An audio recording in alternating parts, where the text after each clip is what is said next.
Hello everybody, welcome back to Dear Story Time. Today we're going to be reading Peyton Picks the Perfect Pie. Story by Jack Bishop, illustrations by Michelle Me Nutter. Hope you enjoy.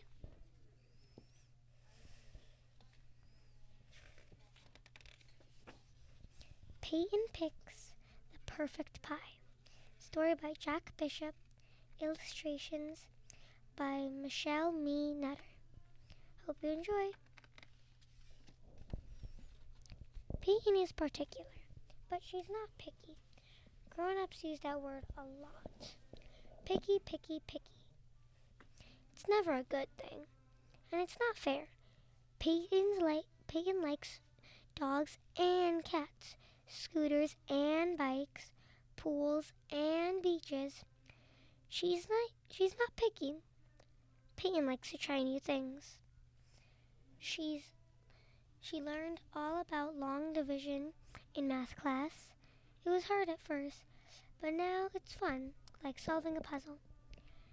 Peyton just started playing the saxophone.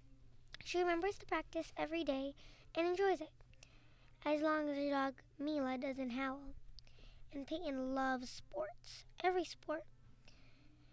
Peyton even likes dodgeball. And who likes dodgeball?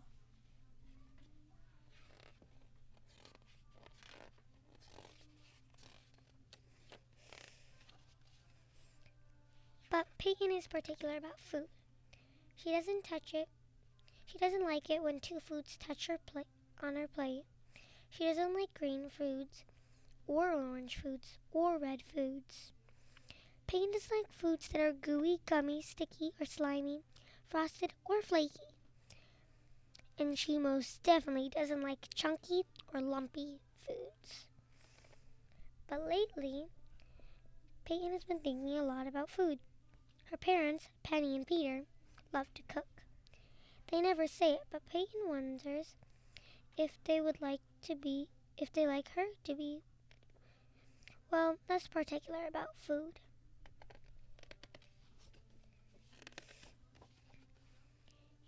Peyton's parents host Thanksgiving each year and ask guests to bring pies. Everyone is always so happy during the holiday, surrounded by people they love and food they enjoy. Not Peyton, though. She loves her family, but the food is so green, so lumpy, and so flaky. I'm going to change this year, Peyton tells Mila. I'm going to try all the food. Mila gives Peyton a quizzical look. Okay, not all the food, says Peyton with a shudder, thinking about the lumpy gravy. How about I try one new thing? Peyton hears her mother singing as she rolls out the pie dough.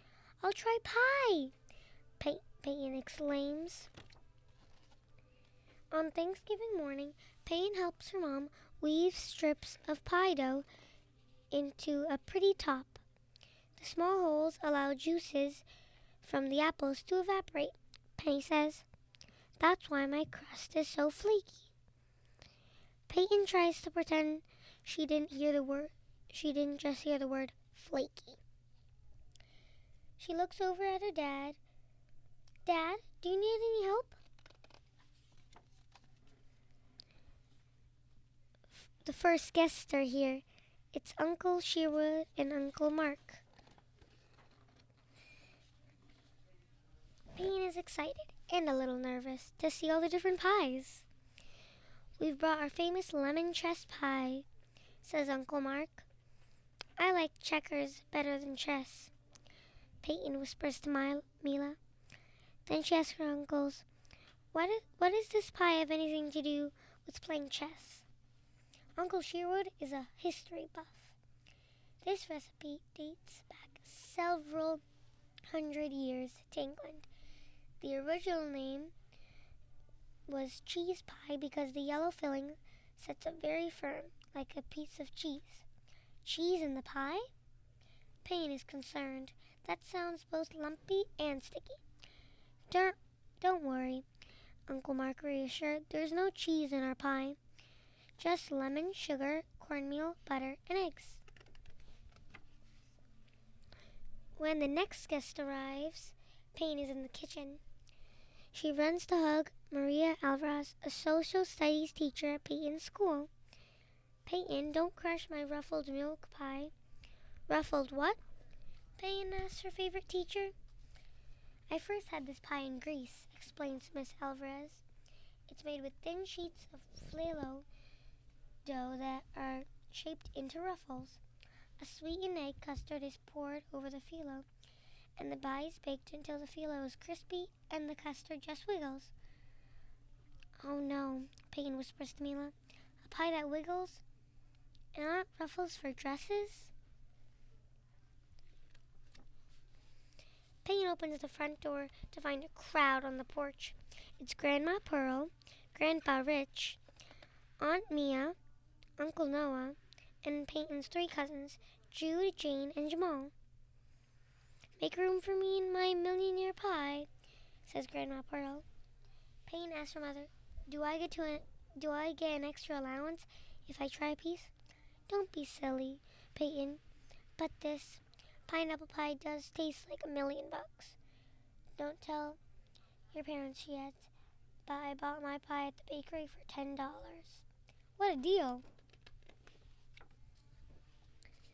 There's a knock on the back door.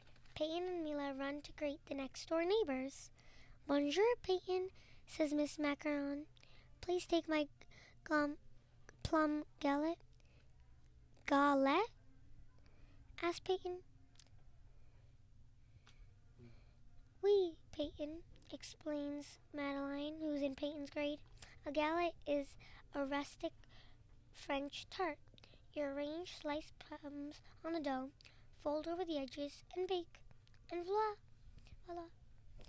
Don't forget the candied violets, adds Mr. Macaron, or your mother's cinnamon whipped cream.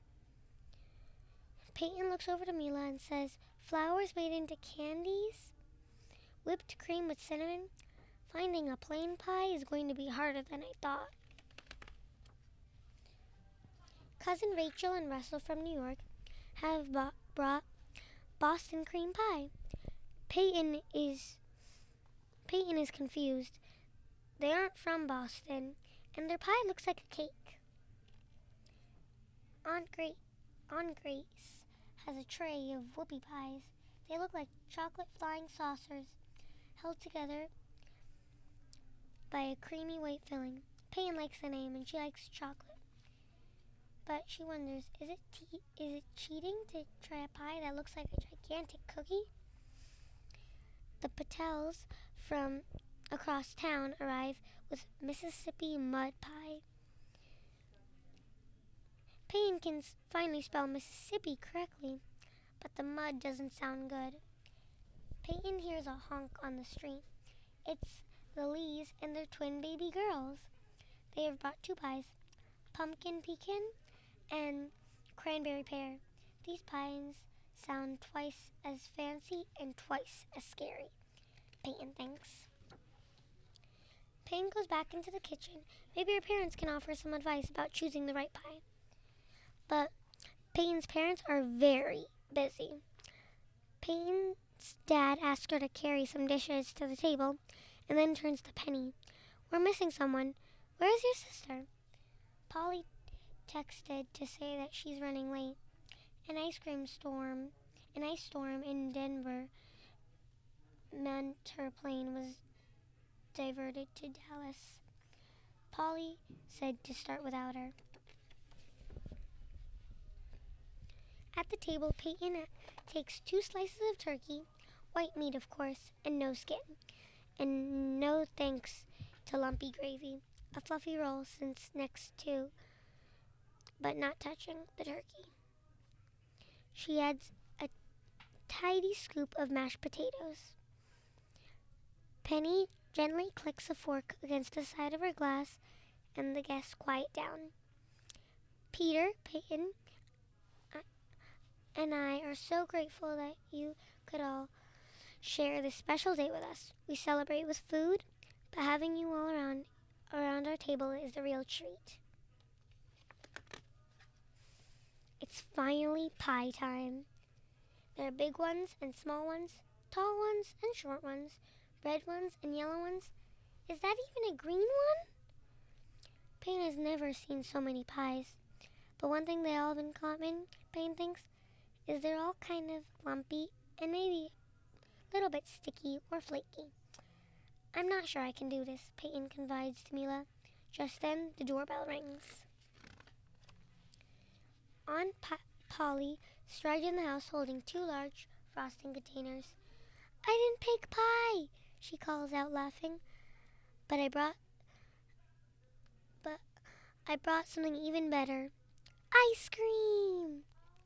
I didn't know you could put ice cream on pie. Peyton says, of course you can. It's called pie a la mode. The truth is, pie is just okay. But ice cream and pie is divine. Peyton is suddenly feeling braver. She likes ice cream, particularly vanilla ice cream. Peyton takes a bite of her mom's apple pie. The pie is a little bit lumpy and a little flaky, but it doesn't seem as scary. Peyton takes another bite, then another. I thought I didn't like pie, but I guess I do. Sometimes we think we don't like something. We just have to look at it in a different way, says her wise aunt. If all fails, just add ice cream. I like your apple pie, Mom, says Peyton. Penny looks surprised. Happy, but surprised. Peyton thinks for a moment and asks, can I try another pie? I'm so proud of you, Peyton. Which pie do you want? Chess pie, please. And do you think Uncle Sherwood might teach me some chess moves? Maybe I would like chess if I gave it another try. Peter raises his glass and clinks it with a fork. Here's to pie, especially pie a la mode. And here's a recipe for apple pie. I hope you enjoyed Peyton Picks the Perfect Pie. Story by Jack Bishop. Illustrations by Michelle Mee Nutter. Come back next time. Bye!